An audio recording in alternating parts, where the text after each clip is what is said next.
My son Caleb said to me the other day, Daddy, I don't like saying sorry. It's really hard to do. This was after a fight between him and his brother, one of who knows how many that same day.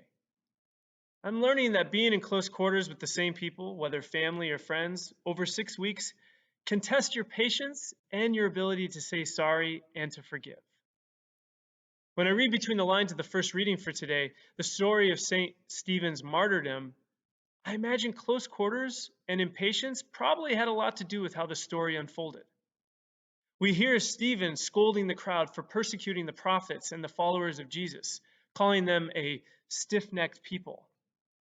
Sounds a lot like how bickering between my children usually starts in our household. Stephen's patience had probably run out with his fellow Jews. His fellow Jews, on the other hand, were probably also out of patience with him, constantly being called out and challenged, especially those in authority. Before Stephen is stoned to death, though, something happens. He says, Lord, do not hold this sin against them.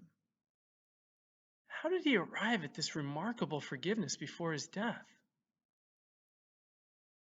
I've gained a new appreciation for Peter's question to Jesus when he says in the Gospel of Matthew, Lord, how many times must I forgive my brother?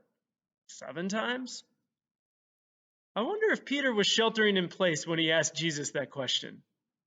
On a daily basis, multiple times a day, I am finding I both need to forgive and ask for forgiveness of the members of my family. How did Stephen do it? And how does Jesus expect us to not only forgive 7 times, but 77 times, which is to say limitless? As my son Caleb demonstrated, saying sorry can be just as hard, and I am sure Jesus would expect us to say sorry just as often as we are expected to forgive. You see, patience is bearing adversity.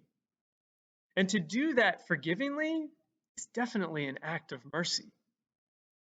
I know for myself, I am most capable of mercy when I've spent time in quiet, connecting to myself and to God, breathing, giving myself space away from others to find peace.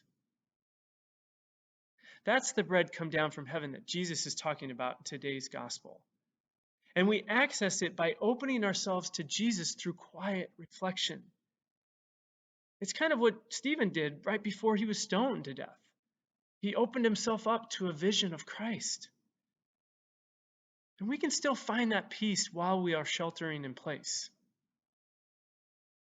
I told my son Caleb, how about you take some time to yourself to gather some calm and strength so you can come back and say sorry to your brother.